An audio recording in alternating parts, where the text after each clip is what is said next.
मित्रों, जब आप रात में आसमान की तरफ देखते होंगे तो आपने कभी ना कभी यह जरूर सोचा होगा कि क्या हम इस ब्रह्मांड में अकेले हैं, या फिर हमारी तरह, या फिर हमसे भी एडवांस कोई सभ्यता इस ब्रह्मांड में एग्जिस्ट करती है। क्या वे हमारे सौरमंडल में, या फिर हमारी अर्थ पर आते जाते रहते हैं, या फिर महज यह एक काल्पनिक अवधारणा है। तो आज की इस वीडियो में हम बात करेंगे कि क्या कोई ऐसी भी सभ्यता हमारे विशाल ब्रह्मांड में एग्जिस्ट करती है जिससे कि हम अभी तक अनजान हैं। तो नमस्कार मित्रों, स्वागत है आपका हमारे चैनल द रहस्य टीवी वर्ल्ड में। साल 2025 में मानवता अपनी रोजमर्रा की दुनिया में उलझी हुई थी, लेकिन इसी दौरान ब्रह्मांड ने हमारे सौरमंडल की सीमा पर एक रहस्यमय संकेत भेजा। एक अजनबी सी वस्तु बहुत ही तेज गति से हमारे सौरमंडल की तरफ आ रही थी, मानो कोई उस वस्तु को ऑपरेट कर रहा हो। खगोलविदों ने जब उसे पहली बार ऑब्जर्व किया तो उनकी आंखें कंप्यूटर स्क्रीन पर ठहर गई। उन्होंने पाया कि यह ना तो कोई साधारण धूमकेतु है और ना ही कोई क्षुद्र ग्रह, और वैज्ञानिकों ने इसका नाम रखा 3I एटलस। एक ऐसा नाम जो कि आने वाले वर्षों तक मानव वैज्ञानिक इतिहास में दर्ज हो जाएगा। शुरुआत में वैज्ञानिकों को लगा कि यह कोई टूटा हुआ एस्टेरॉयड हो सकता है, या शायद किसी दूरस्थ तारे की ग्रेविटी से छूटा हुआ पत्थर। 3I एटलस एक धूमकेतु है जो हमारे सौर मंडल के बाहर से आया है। यह अब तक खोजा गया तीसरा इंटरस्टेलर ऑब्जेक्ट है, जिसके कारण इसका नाम 3I एटलस रखा गया।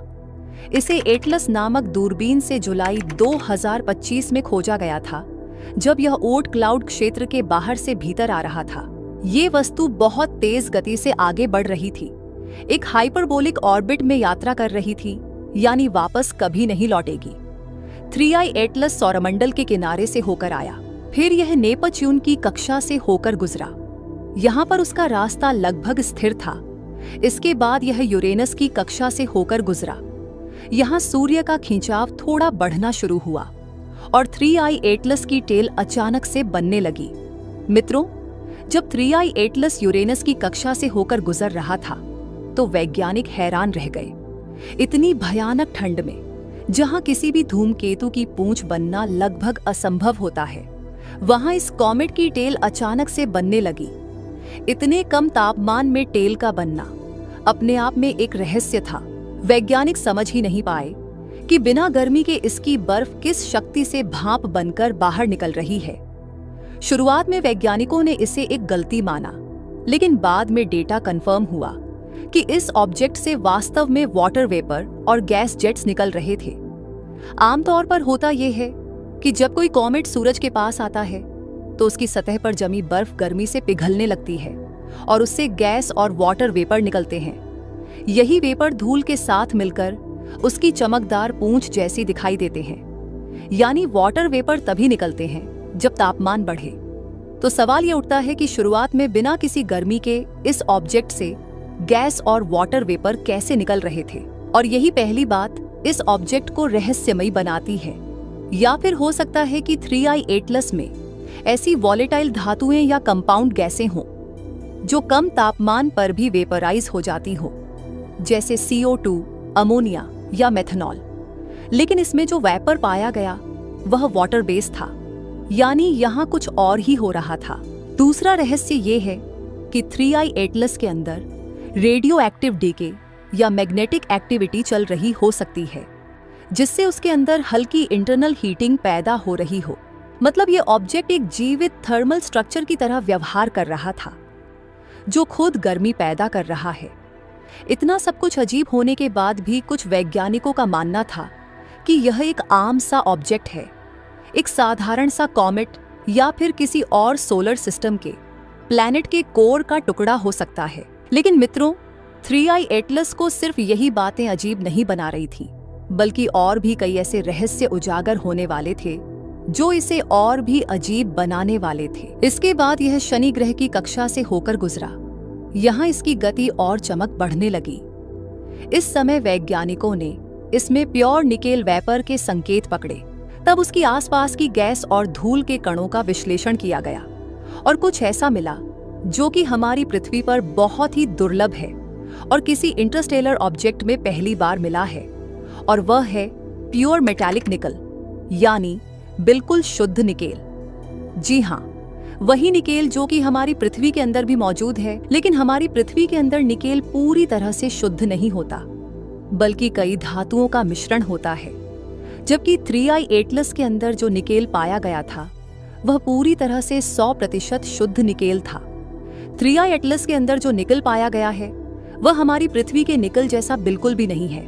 उसकी एटॉमिक पहचान, उसकी स्पेक्ट्रल लाइट सिग्नेचर और उसके हर वैज्ञानिक डेटा ने एक ही बात साबित की है कि ये निकल 100% शुद्ध तो है, लेकिन पृथ्वी के निकल से बिल्कुल अलग, बिल्कुल अनोखी श्रेणी का है।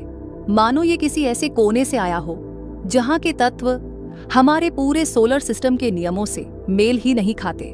पर 3i एटलस कोई पहला ऑब्जेक्ट नहीं है जो किसी दूरस्थ जगह से आया है, बल्कि इससे पहले भी 2 और ऑब्जेक्ट्स हमारे सौरमंडल में आकर विजिट कर चुके हैं। पहला था 2017 में आया ओमुआमुआ, और फिर इसके बाद 2019 में आया हुआ 2i बोरिसोव, जो कि पहले 2 इंटरस्टेलर विजिटर थे और उन्होंने भी काफी सुर्खियां बटोरी थी। और इसी तरह 2014 में एक और इंटरस्टेलर मीटियोर क्रैश होकर पापुआ न्यू गिनी के पास समुद्र में गिरा था, लेकिन नासा और हार्वर्ड के वैज्ञानिकों ने 2022 में इसे पहला कंफर्म इंटरस्टेलर मीटियोर घोषित किया था। हार्वर्ड यूनिवर्सिटी के डॉक्टर एवी लोएब के अनुसार इसकी गति लगभग 60 किलोमीटर प्रति सेकंड थी। इस मीटियोर का पदार्थ पृथ्वी पर मिलने वाली किसी भी धातु से 14 गुना ज्यादा कठोर था। इसके बारे में यह भी कहा गया था कि यह किसी एलियन स्पेसक्राफ्ट के टुकड़े जैसा व्यवहार कर रहा था। 2023 में लोएब की टीम ने समुद्र तल से इसके छोटे छोटे मेटालिक स्फीयर्स भी निकाले, जिनमें आयरन, मैग्नीशियम और सिलिकॉन के अलावा कुछ अज्ञात मटेरियल भी मिला था। 2022 और 2023 में ये इंटरस्टेलर मीटियोर बहुत ज्यादा चर्चा में रहा था और इसे इंटरस्टेलर मीटियोर का सबसे बड़ा सबूत माना गया। लेकिन अब 2025 में यह जो ऑब्जेक्ट देखा गया था वह कुछ अजीब था। 3i एटलस का आकार बहुत बड़ा है, यह ओमुआमुआ और 2i बोरिसोव से भी आकार में बहुत बड़ा है और इसका वजन लगभग 33 अरब टन है। ये पहले देखे गए किसी भी इंटरस्टेलर ऑब्जेक्ट की तुलना में लगभग दुगुनी स्पीड यानी कि 1 लाख मील प्रति घंटे से यात्रा कर रहा है। और सबसे चौंकाने वाली बात है कि यह निकेल टेट्राकार्बोनेल छोड़ रहा था, जो पहले कभी किसी भी धूमकेतु में नहीं देखी गई थी।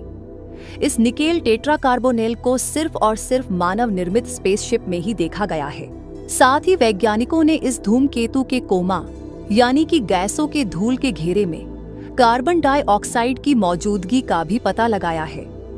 इस कॉमेट में पानी से अधिक कार्बन डाइऑक्साइड की मात्रा मौजूद है। साथ ही इसकी टेल में कार्बन मोनोऑक्साइड गैस भी पाई गई है। इसके अलावा कार्बन मोनोऑक्साइड और कार्बोनाइल सल्फाइड जैसी कार्बन युक्त गैसें भी मिली हैं। ये गैसें तभी बनती हैं जब कार्बन, सल्फर और बर्फ एक साथ सब्लिमेशन करते हैं। इसके बाद यह जुपिटर की कक्षा से होकर गुजरा। यहाँ पर जुपिटर की ग्रेविटी ने इसकी दिशा हल्की सी मोड़ी और यहीं से यह पृथ्वी की दिशा में ज्यादा साफ दिखाई देने लगा। इसके बाद 3i एटलस धूमकेतु 3 अक्टूबर 2025 को मंगल ग्रह की कक्षा से होकर गुजरा था। यहाँ पर 3i एटलस ने अपनी चमकदार पूंछ बनानी शुरू कर दी थी और उसमें से डस्टी जेट्स निकलने लगे। मार्स की दूरी पर तापमान बहुत कम होता है। ऐसी जगह पर कॉमेट की चमक धीरे धीरे बढ़नी चाहिए, लेकिन 3i एटलस ने कुछ ही घंटों में अपनी चमक अचानक से बढ़ानी शुरू कर दी थी, जैसे किसी अंदरूनी ऊर्जा ने इसे फ्लेयर कर दिया हो। यह चमक सामान्य सोलर हीटिंग से ज्यादा तेज थी। इससे अंदाजा लगाया गया कि इसके अंदर वॉलेटाइल गैसेस ट्रैप्ड थीं, जो अचानक से बाहर निकली। मार्स जोन से गुजरते वक्त इस कॉमेट के स्पेक्ट्रम में प्योर निकल वेपर के संकेत तेज दिखाई दिए थे। ये एक शॉक था, क्योंकि मार्स की कक्षा पर तापमान टेल के लिए काफी नहीं होता है। वहां निकल वेपर जैसा हेवी मेटल सब्लिमेट होना नामुमकिन है। फिर भी यह हुआ। इससे लगा कि 3i एटलस के अंदर रेडियो एक्टिव डीके या हीट रिलीज रिएक्शंस चल रहे हो सकते थे। मार्स की कक्षा के पास से गुजरते हुए टेल का रंग हल्का नीला हरा यानी कि ब्लूइश ग्रीन दिखाई देने लगा। ऐसी जानकारी निकलकर सामने आई थी कि जब 3i एटलस मंगल ग्रह की कक्षा के करीब से होकर गुजर रहा था, तो कुछ ऑर्बिटर्स और रोवर्स ने उसकी तस्वीरें और डेटा कैप्चर किया था। मार्स रिकॉनेसेंस ऑर्बिटर के हाई राइज कैमरे ने 2 अक्टूबर 2025 को 3i एटलस की छवि ली थी, जब यह लगभग 19 मिलियन मील यानी कि 30 मिलियन किलोमीटर दूर था। परसिवियरेंस रोवर जो मार्स की सतह पर मौजूद है, उसने भी 4 अक्टूबर 2025 को ऐसा एक स्ट्रीक यानी कि चिमटी जैसा धुंधला निशान कैप्चर किया था, जिसे कुछ वैज्ञानिकों ने 3i एटलस माना है। इसके अलावा मेविन और एक्सोमार्स ट्रेस गैस ऑर्बिटर जैसे ऑर्बिटर्स ने भी इस धूमकेतु का पास बाय ऑब्जर्व किया था, लेकिन वैज्ञानिकों ने बड़े दावों में सावधानी बरतने की सलाह दी है।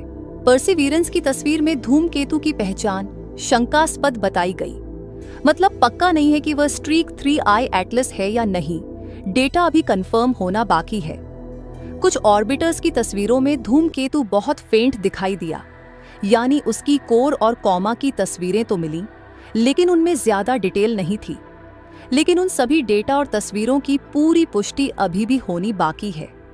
इसके बाद यह सूर्य की दिशा में मुड़ा, सूर्य से दूर रहते हुए भी, जहां तापमान -150 डिग्री सेल्सियस या उससे भी कम था। 3i एटलस ने अचानक टेल बनाना शुरू कर दिया था। यह असंभव माना जाता है क्योंकि टेल तभी बनती है जब बर्फ गर्मी से पिघले, जबकि यहां गर्मी थी ही नहीं। यह देख वैज्ञानिक दंग रह गए थे। मतलब इस धूमकेतु के अंदर कोई अंदरूनी ऊर्जा काम कर रही थी। जैसे ही यह 30 अक्टूबर को सूर्य के सबसे निकटतम बिंदु पेरिहीलियन के पास पहुंचा, इसके स्पेक्ट्रम में प्योर निकल वेपर का सबसे मजबूत सिग्नल मिला। समस्या यह थी कि निकल जैसे मेटल को वेपर बनने के लिए बहुत ज्यादा गर्मी चाहिए, लेकिन यह सूर्य के इतने करीब भी नहीं था कि इसके अंदर मौजूद निकल आसानी से गैस बन जाए। इससे यह स्पष्ट हुआ कि धूमकेतु अंदर से गर्म था, जैसे इसके कोर में कोई छिपा हुआ हीट सोर्स मौजूद हो। यह आज भी एक अनसुलझा रहस्य है। 3i एटलस को सिर्फ यही बातें अजीब नहीं बना रही थी, बल्कि और भी कई ऐसी बातें हैं जो कि 3i एटलस को अजीब बना रही हैं। सूर्य के पास जहां पर ग्रेविटी इतनी स्ट्रांग है कि वहां पर कोई भी ऑब्जेक्ट सूर्य की ग्रेविटी से बचकर बाहर नहीं जा सकता है। यहां तक कि जुपिटर और सैटर्न जैसे विशाल प्लैनेट्स भी सूर्य के चारों ओर चक्कर लगा रहे हैं। तो वहीं पर 3i एटलस की ट्रेजेक्ट्री में पेरिहीलियन पॉइंट पर अचानक से एक मोड़ आया।